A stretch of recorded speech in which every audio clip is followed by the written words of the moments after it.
Yeah. Here we are. Hey guys. We're on Tasting and Torah. We have a lot of purple. Let's see if we can sort of change the aim a little bit. Right. And we have Ari joining us as well here, making a l'chaim. And our special Tasting and Torah tonight actually has to do with the California Etrog Liquor. That's your Etrog, which means citron. And by the way, this is a dried citron Etrog from this year, which petrifies into wood. It's called Sukkah Hill Spirits, the company. Sukkah Hill Spirits. And and these two are from Cali Distillery. We also have whiskeys. This is a spiced whiskey. That's a spiced whiskey. You can even make a smell on it. No, that you can't. They have one. My bad. They have one that you can make a smell on. And that is rocket fuel. That is something called Riptide. It's 59% alcohol. Rye whiskey. Rye whiskey. So, we'll do the tasting and then we'll do the Torah in lieu of Etrog, citron, liqueur.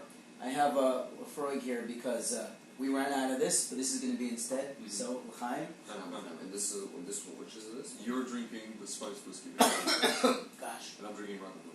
Yeah. I mean, now, I had this idea, because Tzvi here, Heart of Israel Wine, usually imports wine from Israel, specifically Judea, Samaria, the heartland of Israel. But this one is local. It's from the West Coast. Yes. And I was just thinking about how, when you were presenting on Wednesday night, yesterday, at what was the event called? BBQ and brew at something with like kosher food. It was in Williamsburg. Our friends at Bon and Oak, Hey Zohar and Sarah, they put on an incredible event. They've been doing a few of these events.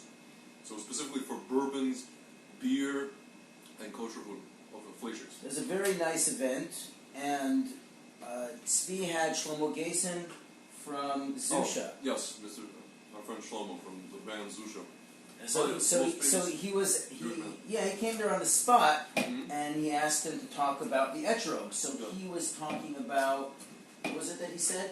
He said that basically, I was kind of pressing him to give me the idea, what's the deeper idea of the Etrog, and he said, Etrog is a fruit that tastes inside, outside is what it is inside. So that's what we should also have to be. We should try to be on the outside, what we are on the inside. So to clarify that and to enunciate, to make sure we all heard that, is outside and inside need to be in tune with each other in order that, that's something that we strive towards. And the Etrog, what's unique about the Etrog is that its bark, its tree actually has the same flavor as the fruit. You can actually taste it in the bark, which is very, very unique to the Etrog. So, but the other parallel where we see that concept of outside-inside is with the Mishkan, is with the Ark of the Covenant, which is plated gold on the inside, even though it's a wooden case, and gold on the outside. And the Talmud asks, like, what is achieved by having it plated gold on the inside? Nobody sees it. And they say it's because a Talmid Chacham, a person who embodies the Torah, which is what the Ark is, it contains the Torah, needs to be externally and internally sound. In other words, you say what you mean what you say, your inside and your outside are in sync. By the way, the producer... It's called Tocho Kevaro. The producer of the Etrog Liquor is watching us now on Instagram. Say hi to him. I think it's Howard Whitkin. Hi Howard, how's it going? I think he's the guy that... We're talking about the Etrog today. It's going to be a lot of fun. And we're drinking the Riptide, and we're drinking the Cali. Got everything here. Drinks all around! Great stuff, great stuff. And we have the song before. So tell us a little bit about the company and how did you get involved with them? In short... short. The guy who produces... The longer the better, because I'll be able to catch up on my food. The guy who produces all of these liquors, he is the former learning partner of my partner Yeshua. His name is Howard Whitkin. And when we started this business, basically we thought, okay, like, besides the wine, let's, kind of broaden our portfolio and bring in liqueurs. And it's interesting because, like, our whole premise is connected to Torah. So, like, Etrog Liqueur, you're talking about, it's Sukkot, it's Etrog, you make... Which has nothing to do with the matzah. Yeah. This is just because we were hungry. Yeah. And then we have another liqueur, actually, it's not out here, the Besamim, we have it here somewhere. Besamim is great because you can drink it, charcoal, and then for Havdalah you make Besamim. bracha on it. So it's like two. So if you make two Havdalah on on it, you can use it for besamim. No, Mash, you can smell it first, pour it in, and then shakol and drink it. I mean, if you can stand it to drink it, because some people don't like it. Some people don't like it. We have a lot of Magen Davids watching. Oh, what's going on? David Salam is there? No, it's not. It's Joseph Hakim, who's in Israel now, by the way. He's just in Tel Saki with my brother. It's Nisim Khafif, who last time he went on, he showed us his nostrils. And Jeffrey Shabbat. Hi, Jeffrey. What's going on? Yeah. Cereal. Yeah, so then we have, besides those two things, we have like interesting spiced whiskey, and we have this like really crazy rye. It's like a regular rye whiskey, but it's got this kind of, I mean, it's cat strength, so it's like 59%, what they call rocket fuel. Also, when I'm holding it in my hand, you might be wondering, what is this weird looking glass that looks like it's from the 2001 Space Odyssey movie? One of these. Yes. It's called a neat glass. And a neat glass? Yes, neat. You know, like somebody orders a whiskey, they're like, let me get that neat. Neat means without ice. So this glass, you could tell there's like a certain thickness to the bottom and a certain shape. So it was developed by a guy in Las Vegas. His name is George Manska. He's a former NASA scientist, and his goal so is he knows how to make space. Yes. In the final frontier. Hopefully this won't take it to the final frontier. Anyway. Yes. So his goal is to basically create a glass where you're pouring something in, let's say a whiskey that's like very pungent. It takes out all the nasty alcohol smell and only keeps the intrinsic, let's say, the coffee flavor. Or the all the stuff they write about, the hints of this and that, that nobody knows how they got there. Yes. It takes a NASA scientist to bring it out. So some people actually, whiskey, I spoke to them after the show, they told me, well, I like the nasty alcohol smell. That's part of the experience. I'm like, listen, if you do... Rocket fuel. Then I don't I don't recommend this glass, or I recommend this rocket fuel maybe in the glass. Okay, it's a preference, you know. Who likes this? Who likes that? And it's the same Russian, you know. So have you been there to the place in Cali? I have not. I would love to go there. It's close to Los Angeles. It's in a place called Gardena, California. Gardena. Yeah. And, so, how long have you been working with them? We imported their stuff back like last Purim. I'll tell you something. I don't want to get too deep into kind of the business like nitty gritty of it, but basically we've been only paying attention to this liqueur because we've been so focused on our wines. We've only been paying attention to the sales of this liqueur maybe, I'd say, 10% of the time. So only now are we getting like a movement and a buzz and this whole kind of ratzon going on to move this stuff in a significant way. Yeah, but we really started last year, and now we're starting with the whole promotions and marketing and all these things, and actually getting, like this stuff is already, we're getting it into Total Wine, which is a chain around New York, New Jersey. So hopefully, yeah, it could start moving, and we start getting out, because I'm telling you, like this Cali thing, in the words of Mel Brooks from Robin Hood Men in Tights, the ladies love it. Remember he was getting the circumcision? Can I have two? Two, please. They're like, the ladies love it. So this Cali thing, the ladies love it. Yeah. So this stuff, the Etrog, actually the Etrog, a restaurant, an Israeli non-kosher restaurant, the bartender, the mixologist there, ordered just 3 bottles. Usually people don't order like 1 or 2 or 3 bottles. They order a case. He got 3 bottles. He concocted some drink. It became very, very popular. Next thing we know, he orders like 2 cases from us, and it's just cranking, it's just going, and like people are ordering the drink. It's like a midday drink. People come in during in the afternoon, Upper West Side, and they're like, let me get this Etrog whatever concoction, and it's great. It just took off. Well, there's sukkahs for that drink. Yes, as we say in Russian, we won't elaborate. Yes. Anyway, So, I was not going to go there. Sukkah Hill Spirits. Yes. Mentioned come visit. So talking about Sukkah. Oh, he said yeah. Oh, so talking about Sukkahs.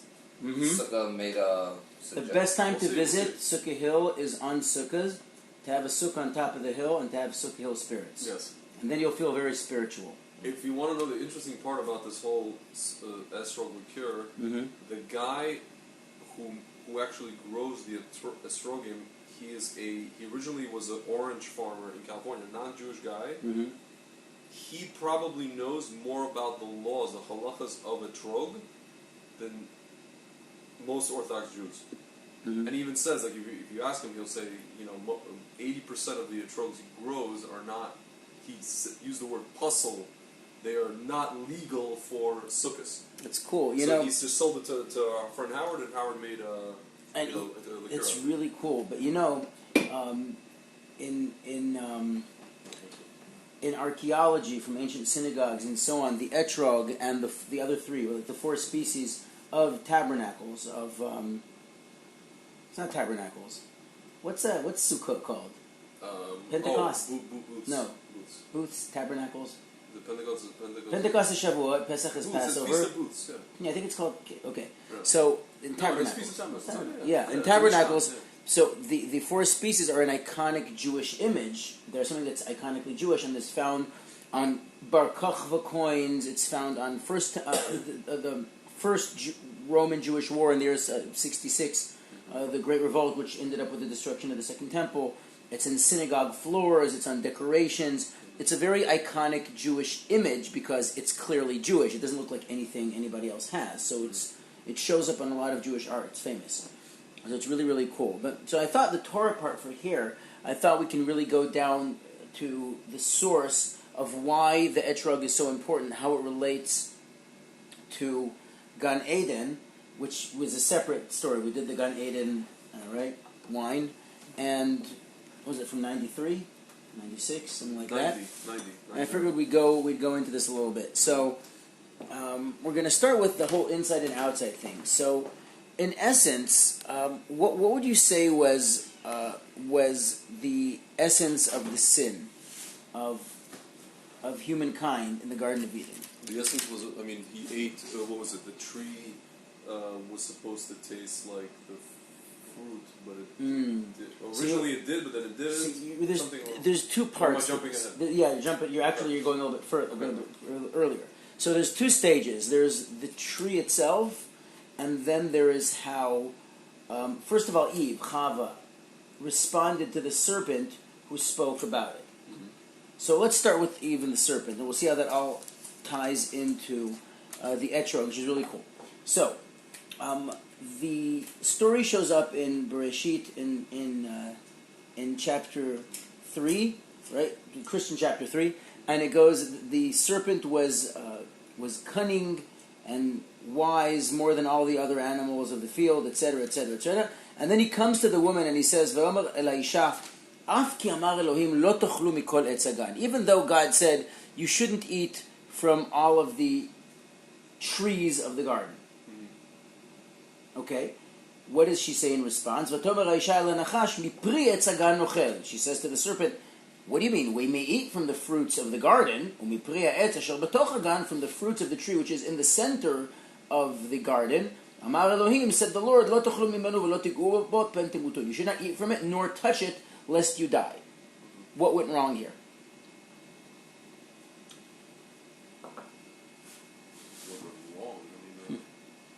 Somebody wants to join us. I don't think this is a good time right now.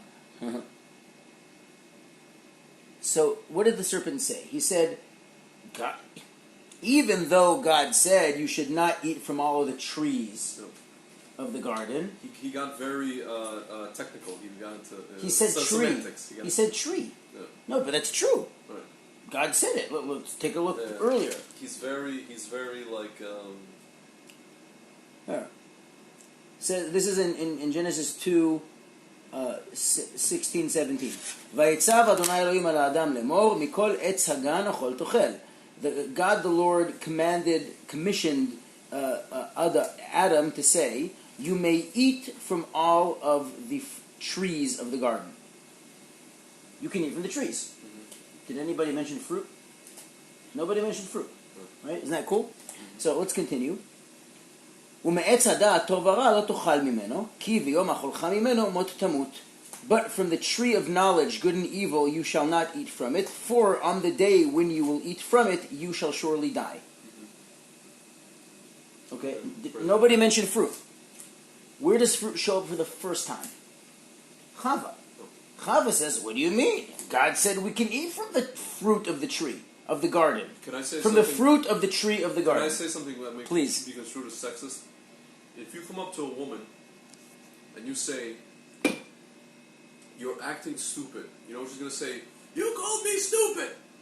She's going to take it to the next level. What's your point? Chava took it to the next level. She took it to the fruit part.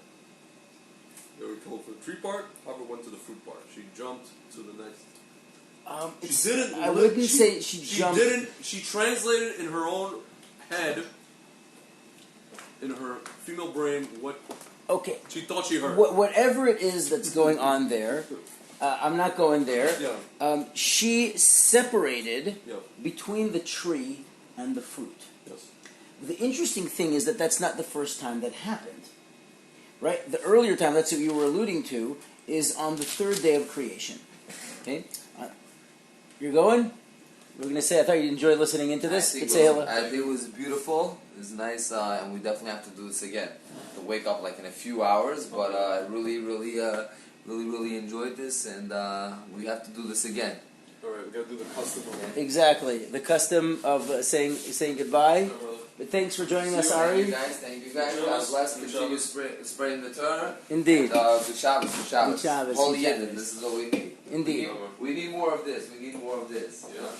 Indeed. We're doing anything right now. And we definitely need more of this. Yes, and we as we say it, Nazdarova. Okay, guys, all the best. Awesome, man. All right, good Shabbos. Thank you so much. Albert, you want to go live with us? Here's the deal, Albert.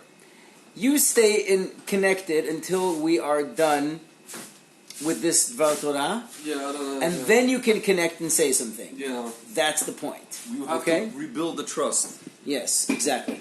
No, that's not him, but still. I just had a whole session today about trust, so.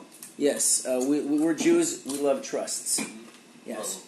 Okay, so now. We're not trustful babies. Yes, so now, let's get to this. So in the third day, God said as follows. This is in Bereshit, Perek Aleph. It's in Genesis 1, verse 11. Okay? Vayomer Elohim, said the Lord, Tadsheh Aretz Deshe, let the land bring forth herbs. Esef Mazriya Zera, herbs which bring forth seed. And here's the key. Etz Peri Ose Peri Lemino.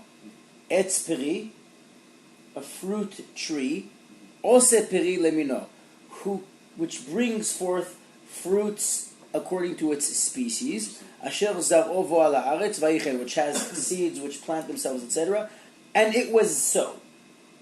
Which gives you the impression that if God said, let there be X, and the verse says, and it was so, that X is indeed what happened.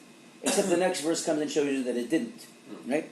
Vatotzeh haaretz deshe, esev mazriya zera lemineo. So the land brought forth grasses, herbs which speciate and protect their own, whatever, like distinctly speciated. Ve'etz ose peri, asher zar'o bo lemineo. Etz ose peri, a tree which makes fruit. That's not what God asked for. God asked for an etz peri ose peri, a tree that a fruit tree that brings forth fruit. And yet what the land went ahead and did was became a tree which brings forth truth. Now Rashi, the medieval commentator, comments on this and says... He went medieval on us. He went, yes.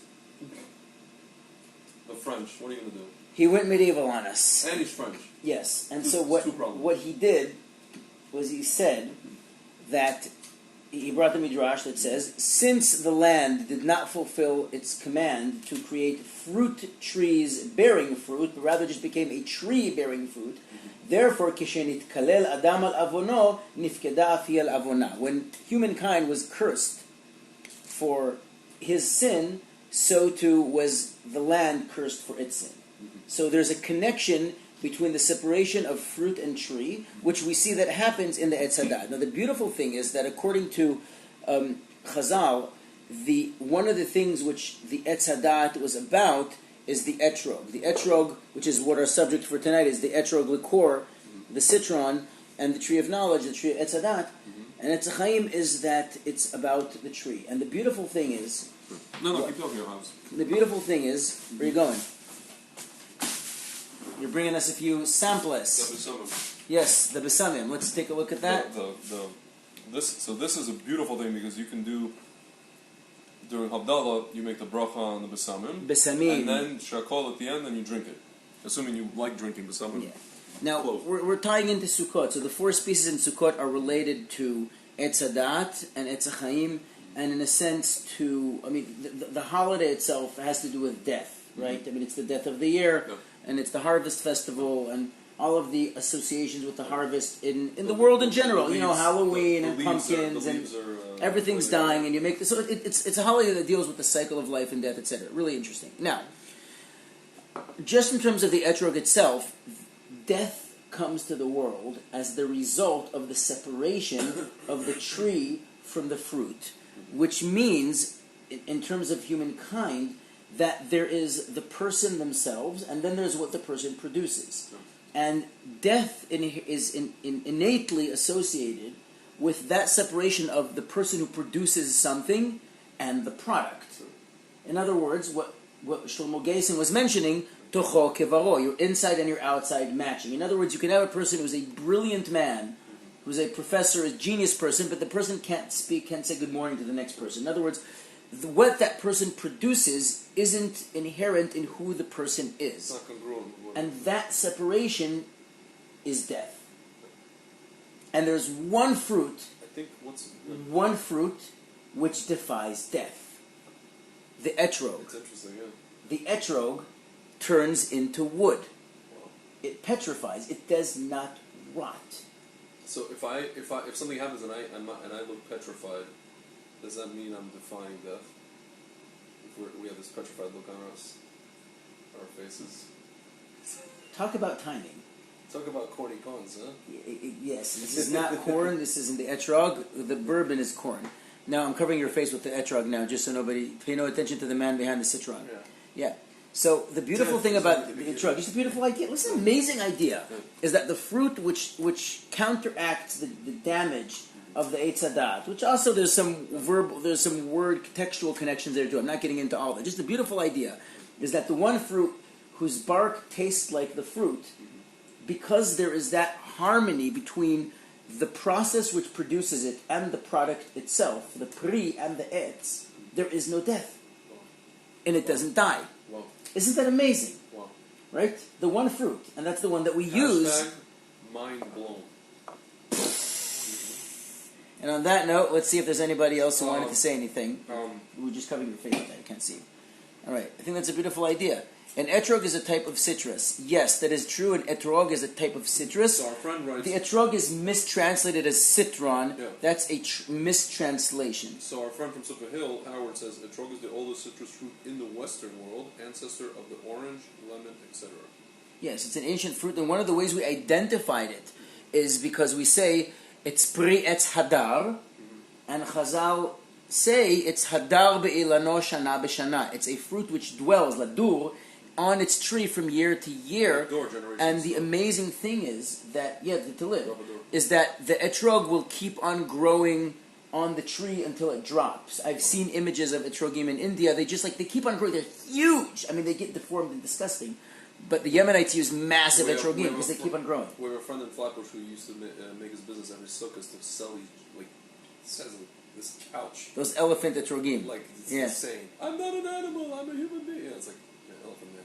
No, it's the elephant man. It's really funny. And by the way, you know how we flip the etrog over when we make the baracha? Yeah. It says you want it to be the direction that it grows, and it grows this way, right? Facing down, and then you flip it over, etc. Okay? Yeah, and etrog is very bitter, but it has a flavor, and the same flavor is detectable if you chew the bark of the tree. My rabbi actually tried that. It's really cool. Yeah. There's another thing about it which has to do with its dependency on large amounts of water. In other words, you really have to. It's really a hassle to grow an etrog because of the water requirements. This is what the farmer, the guy who grows them, he's like this. Honestly, he's like if you didn't have a religious Howard, market. Well, if you didn't have the Howard making these liqueurs, there's no point. The guy commissioned him to do this. And then you have that one season where he sells 20% of them to the people using it. Can you explain what's this? It says there, Etrog Liquor, 93 PTS. Oh, 93 points. 93 points. In a contest. What contest? Who contest? It's what does it say? Yeah, it's an award. Yeah. Publisher's pick. Tasting Panel Magazine contest. And it won 93 points among all funky liqueurs. Well, that was really cool. That was a nice one. Anybody want to ask any questions or jump on? Because other than that, I think we're good. So speak now or forever hold your peace. Anybody want to jump in? Your gun, forever hold your, as we say in the settlements, forever hold your Glock, your piece. Yes. Any questions? Tasting panel, 93 points. Yes, we said yes. We have here a quick question. When do we hear about the Etrog in the Torah? The Etrog in the Torah shows up in several occasions in which the specific commandments for the four species of Sukkot shows up. It shows up in Emor and so on. The parashat that we read usually on the 3 holidays. So, Kach lecha pri etz hadar kapot temarim va'anaf etz avot va'arvei nacha usmachtem nifnei Hashem Elohechem shiv'at yamim. So, pri etz hadar. The question in the Gemara is, how do you identify what a pri etz hadar is? But it's indigenous to the region in which we were expected to live. Which is why, for example, in Poland, it was very hard to come across an etrog because it's not indigenous. Can I tell you a secret trivia of my own experience? Yeah. The first ever Gemara Talmud, piece of Talmud that I learned in my entire life was Masechet Sukkah, Lulav HaGazal. That's very shady business. Yes, it is. Lulav HaGazal talks about you cannot make a mitzvah from an avera. You cannot make a mitzvah ba'avera. Yeah, you can't do. You can't steal a lula from somebody in order to be right. Shake, you can borrow. It talks about borrowing, and it talks about like the mountain of the mountain of Barzel, like the Har. Eretz asher hararei barzel u'me'avanei tachtzov Yeah, nechoshet. it's like a lulav that comes from this mountain. But this and that. Very interesting. Yeah, so that was the first ever piece of Talmud that I learned. It's cool. But it wasn't on Sukkah. By the way, Sukkot is my favorite Jewish holiday. It's all. When I'm here, when I'm in a Sukkah, like outside it's of depressing. Israel, I feel like I'm in Israel. Yeah. Oh, okay, fine. Like to me, it's depressing. That's why I like to stay in the Sukkah. I sleep in the Sukkah. That's what I'm saying. When I'm in the Because Sukkah, otherwise, it's just depressing. Awesome, I mean, just imagine Sukkot like you're in Israel. And there's sukkahs everywhere and on rooftops, and there's music in the streets, and it's just sukkah hopping. You do sukkah hopping. You just like crash in somebody's sukkah and just join them and sing. It's just an amazing thing. Howard says his first Gemara was also sukkah. Interesting. That's so cool. Great question. What's the answer? David, we actually answered the question. Why are etrogim required for a sukkot? The simple answer is because God said so. Now the question is, why the heck? Well, you need to understand that Sukkot, from an agricultural point of view, Sukkot is the harvest festival, and so the things that we use to celebrate the holiday have to do with harvest. And therefore we have palm branches, willows, like plants, vegetables, and things like that. And each one of them has different ideas behind it. They have to do with our connection to nature, things that have flavor, things that have smell. I mean, there's a lot of discussions about what it can mean, but at the end of the day, it's because God said so. In other words, God said, you want to celebrate this festival of Chag HaAsif, the harvest festival. The way to do it is to be joyous, is through using these fruit, which are transient things, part of the transient world, which is kind of strange. God says, take these four species and rejoice before me, which kind of sounds like, why don't you take a branch of wood and be happy? What does that mean? Beat yourself with it. Right, yeah, you're blocking your face. Don't the four species represent the four types of Jews? Yes, but that's not in the Torah. That's already... Yeah, that's already a Mishnah and etc. So it's a beautiful discussion, but at the end of the day, it's because God said so. God said, I want you to take these four species and rejoice before me. And we need to understand, what is it about taking these pieces of nature in a harvest festival which helps us feel joy and gladness. So that's the question we need to ask. Any other questions you want to ask? Sometimes I feel like all the stuff that we are told to do that are what's called, we don't understand why. Chukim. It's like, it's some kind of futuristic technology that we will only come to understand much, much later. It's literally a technology. Technology is... quote-unquote technology. Yeah, it's more like... No, it's not. It's a mitzvah. No, it's a mitzvah. Listen. It's a mitzvah. Sure, it's a mitzvah. A mitzvah is not a technology. A mitzvah is something that's invested in and which gains you a heightened sense of connection to the world, connection to God, connection to yourself. That's what a mitzvah is. Yeah. And if we would be able to understand mitzvot like that, then what exactly they mean would matter less. Yeah. In other words, you figure it out when you figure it out. Yeah. Right? But the main point would be that this is how I invest in the world. You know where you really see that beautifully? in a movie by Steven Spielberg from 2001 called AI. Oh, that was a fantastic movie. The last 5 minutes of the movie. Do you know that the last 20 minutes of the movie?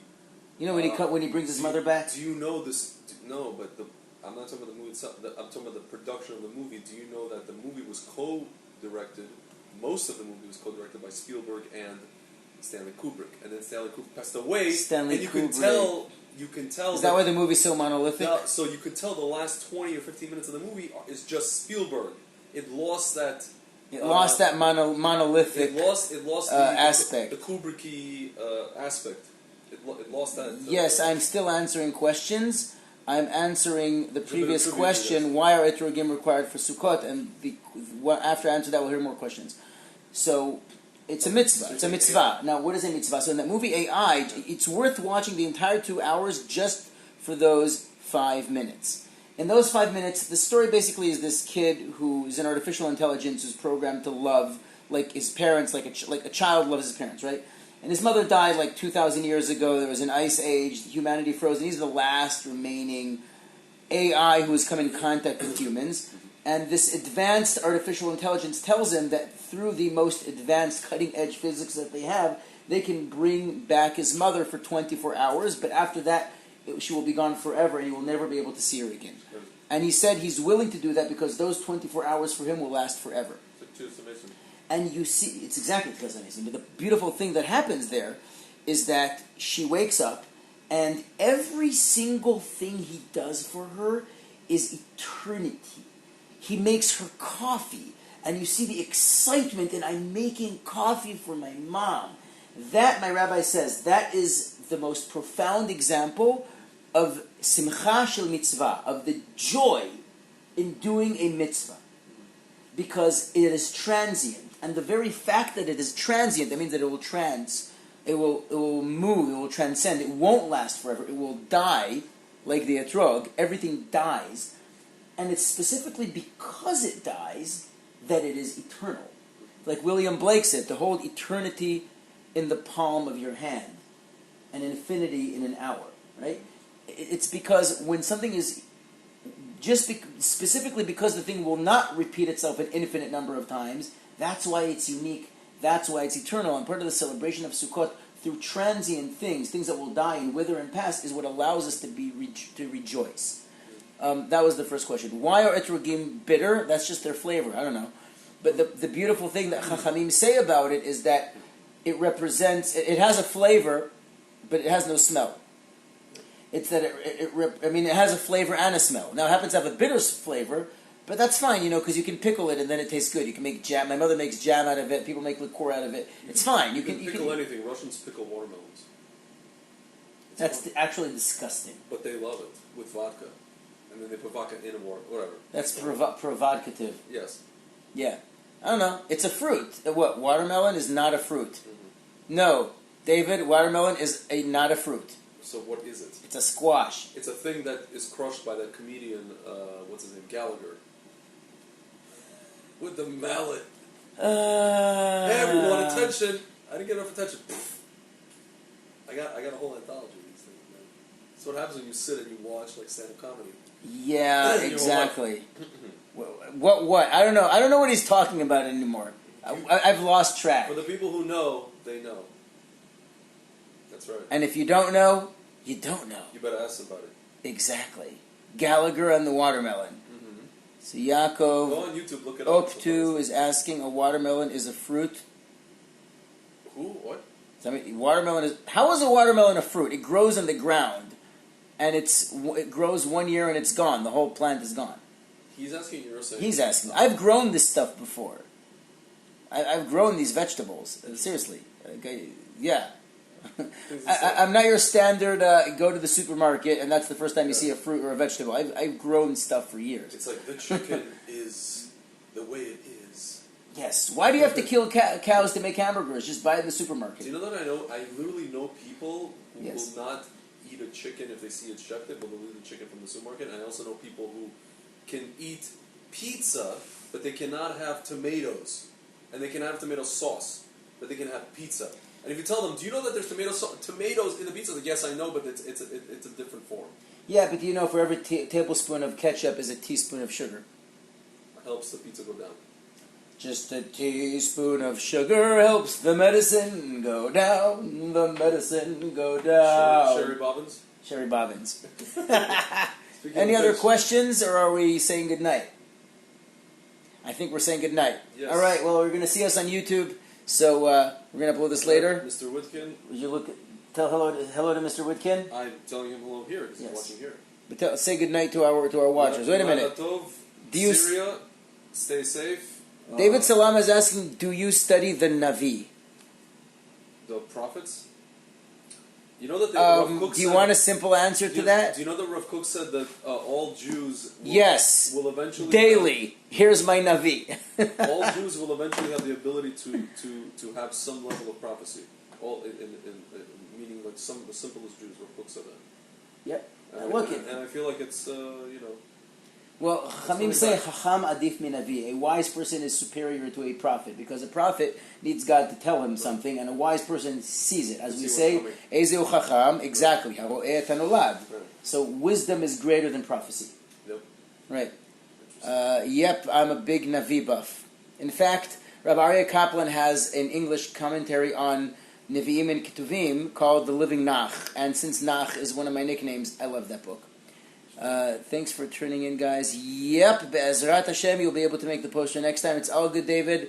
We forgive you. In fact, we feel a little bit humbled. Like, we had to do it ourselves this time. Like, David didn't make it for us. Like, he always makes the poster. We made 3. Yeah, we had to make 3 to make up for what... He does it in 1. We had to do it in 3. We made 3 mediocre ones except for 1. Yeah. Instead of 1 quality. All right, ladies and gentlemen, we're going to bid you all good night, unless some last-minute questions. Here we go. Excelente Presidente.